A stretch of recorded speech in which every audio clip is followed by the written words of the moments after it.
And my park story has to do with my trip to Yellowstone. And actually, I had planned to go to Yellowstone the year before I went. I had gone up to Glacier, and when I was up there, everyone said it was so crowded I wouldn't enjoy myself, so I skipped it. Well, the next year I was on my next road trip, and when I was in eastern Colorado, a fellow in one of the local McDonald's said, well, you've come this far, don't bother going home, why don't you go take that right turn and head to Yellowstone? So I said, what the heck, I got nothing but time, and off I went. And when we went up, we being me and my dog, we went up through the Cheyenne and stopped in Cody. And when I was in Cody, there were many recommendations of how to go see it. And someone said, well, you know, really, instead of just going out from Cody, why don't you go in from the Montana side? So, okay. Well, we were just the last night we were in Cody, where we were camping, there was this couple and they were in their RVs and they looked kind of chagrined. So I was asking them where they had been, and they said they had been to Yellowstone and they didn't like the experience because it just crowds, and they let themselves get all caught up in the crowds. And I said, well, you know what? I've come this far, I'm going.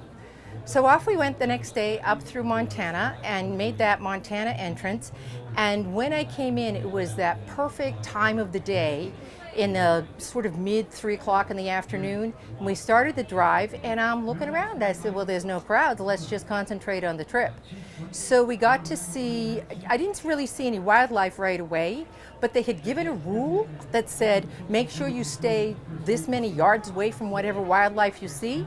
So I got out at one point, oh, by the way, to just look at the river and see how pretty it was. And when I turned around, there was a bison or buffalo, whatever you call it. He must have been 10 yards away. I said, oh, that's a violation, but that's okay, he's close. And so long as I didn't do it and he did it, we're okay. So I continued on, and then when I stopped in several places, I'm still waiting for the crowds. I said, man, am I glad I didn't listen to him. So we continue on down, and it's time, you know, that hour and a half thing to see Old Faithful. I said, oh, what the heck, I know it'll be so crowded, and I'll go, but I should go, because it's just beautiful, perfect weather. So we pull into the parking lot, and I'm looking around, and I said, not so many people. And then we walk into where you watch the Yellowstone area, the Old Faithful area. There's maybe 20 people and me. So I had front row seating, and I used to work for an Australian company. The woman in back with me was from Australia. So we had just the greatest talk, saw the just most beautiful Old Faithful geyser, and just sat there for the whole time, and I'm thinking, these people that I talked to in Cody, they just must have had an attitude that once they saw the people, they shut down the experience.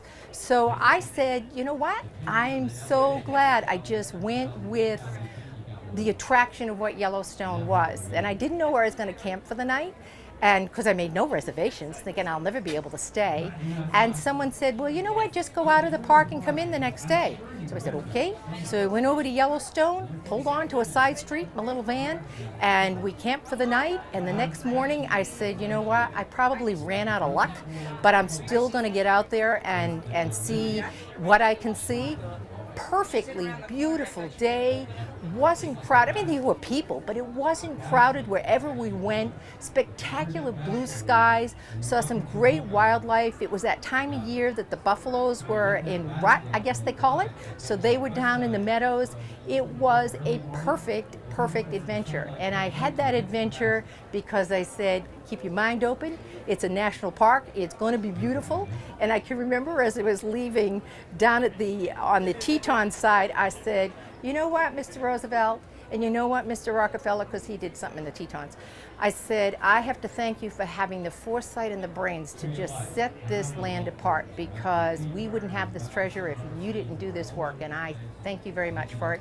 And it was fabulous. And I recommend to anyone, don't go with an attitude. Go with it's going to work and it's going to be beautiful. Thank you.